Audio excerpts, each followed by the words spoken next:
Okay, so how to replace a transmission in a Cobalt SS. I think this is the easiest way to do it because if you don't want to take the engine, you don't want to drop the engine, it's going to be a pain in the ass. But anyways, I'm going to make this video kind of short, not too long. I start with removing whatever, the air intake, charge pipe, the stuff that are in the way. So, and then once you have like more room, I start removing all the harness. Okay, so far, I took off the bumper because I couldn't get a fucking bolt that was holding some wire. But yeah, once you remove all the harness, you just move it to the front like this. See, so you can get more space to work on it.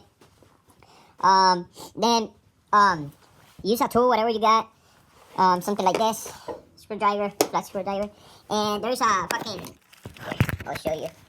You see that clip? You have to remove it. Mine is already kind of loose, so I'm just gonna go ahead and take it off. I don't know why this is not getting focus in there, but that's the clip right there. What the hell is going on? So remove this. Don't lose it either. And then what you kind of want to do is pop the line. See, it pop up, or however you say it. Then make sure you put something like a towel or something in there so it doesn't start leaking.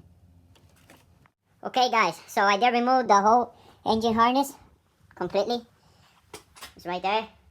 So that's how much or how many plugs you have to plug.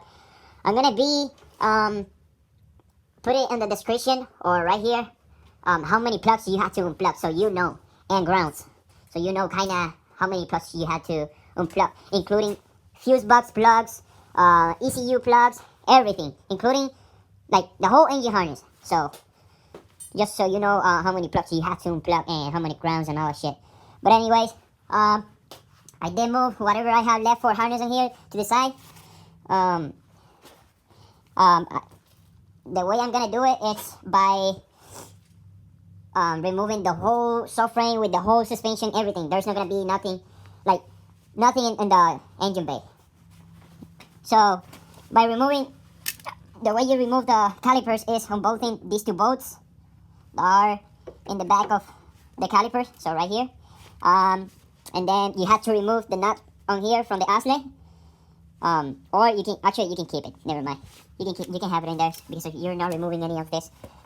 And then the bolt that goes on here, right there, you have to remove it. That's the racking pinion. That's the bolt that you have to remove, so you can remove the whole engine or subframe, everything.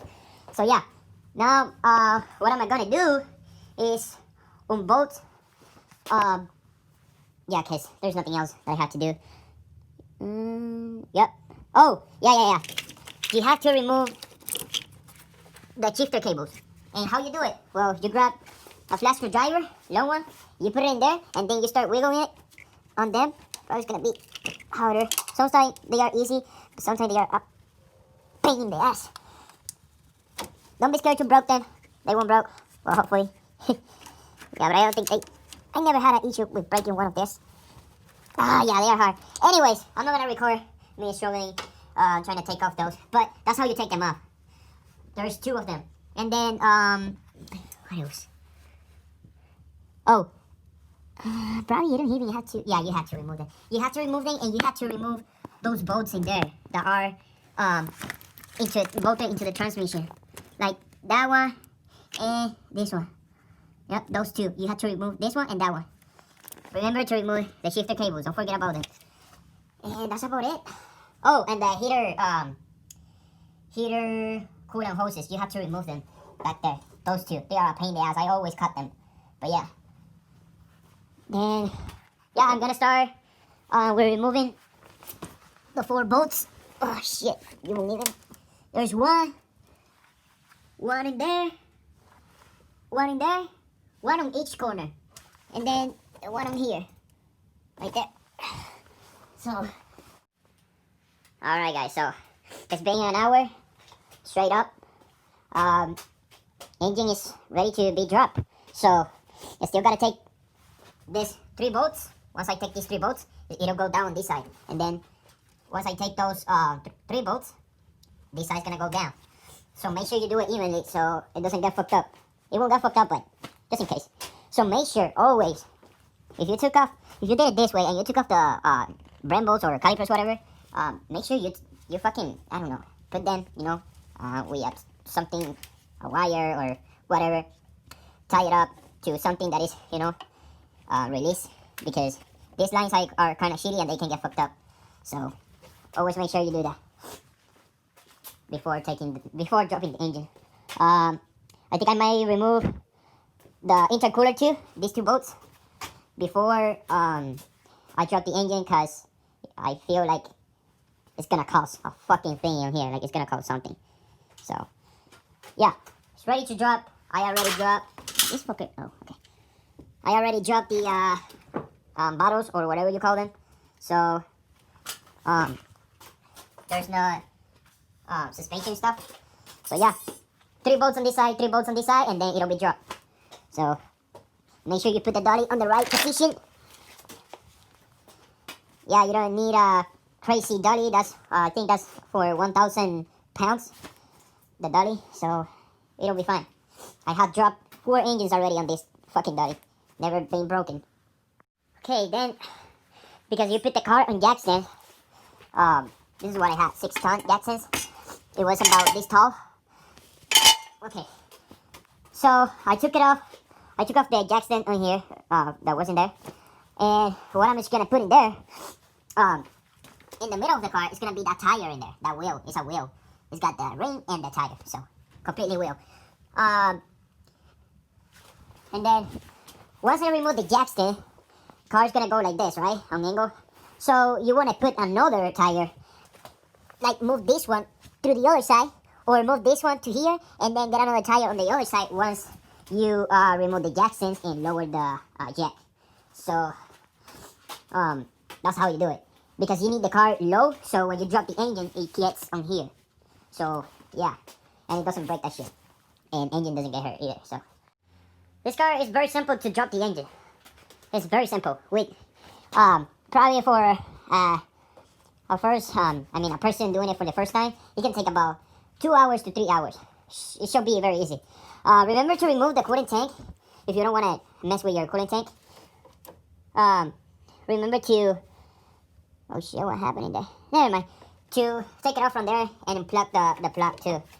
So, and move it to the side. But look at this. You can get tiny tires or wheels, whatever, to get the car a little bit lower, but to me, that's enough. That's good enough. I've done it before, never had broken anything, so it should be good. So, yeah, that's how you do it. So you take off the jack stand on the right side, or whatever you want to do. Doesn't matter the order. Take the jack stand off, put a wheel back under the car, or whatever you got, if you got blocks or anything. And then come with the jack to this side, and put the car, get the car higher, and take off the jack stand, put the wheel, and lower the car, and then it'll look like this. Right now it's even, so look at that, it's even. So yeah, gonna go ahead and take off the 3 bolts on this side and the 3 bolts on here. Okay guys, so the engine is dropped. I took off all the bolts. I took off the 3 on here, and because this wasn't top in there, like I don't know, some shit happened, so I had to lose these 2 bolts too. So then what was the other thing? I removed the 3 bolts, this ones, and the fucking engine didn't want to fucking move, so you might have to jump a little bit. This never happened to me. It always dropped easily, but probably it was holding back there in the rack and pinion pretty bad. So you might have to jump a little bit on top of the engine. You know, it doesn't have to be crazy, but you might have to jump a little bit, and then it'll unhook. It'll be like a loud noise. It'll be like boom. So yeah, see, I'm gonna show you. Dolly didn't break. Look at that. It's fucking good. So, oh shit, I see. Transmission is leaking, so I don't want to keep messing this floor anymore. But anyways, it's good to go out. I'm gonna take it off. And remember, you have to still hook those fucking heater hoses, and then you'll be ready to fucking pull it out of the car by yakking up the car. So yeah, look at that, huh? It's done already. 2 hours, actually. 1 hour and let me see. 2 hours flat, bro. Straight up. 2 hours. And this fucking engine is already out. God damn, I'm a best. But anyways, that's how you do it, guys. Now, if you want to replace the transmission or whatever you're gonna do, now is the time to replace everything that you want to replace. If you got the money, go ahead and replace everything that you want to replace. Like fucking control arms, fucking wheel bearings, everything. Transmission, new clutch, the timing. Now is the best time to do it. Oh yeah. Just done, guys. Just done. 2 hours. I didn't expect to be this clean on the engine bay, honestly. Because most of the Cobalt SS always have the fucking engine bay really fucking weird. The colors ugly as fuck. But yeah. And like I say, this motherfucker never came out. There are 4 engine rebuilds that I have done on 4 cars. Or, I don't know, I can't remember if there was 3 cars or 4. Whatever. You're always gonna have to cut these motherfuckers at the end. Because they are a pain in the ass to take them off. And when you try to wiggle them, with this tool, a plier, or whatever it's called, they always get fucked up, they get broken, and they start leaking and all that shit. So I say, go ahead and fucking cut them and get new ones. So, yeah. Damn. Look at that turbo. But yeah, that's how you do it, guys. You don't have to take the coolant off or whatever. But if you're gonna do an engine rebuild and you have to take off the, obviously you have to take off the head, then now is the time to unload the coolant. So yeah. So yeah, guys. See you guys in the next.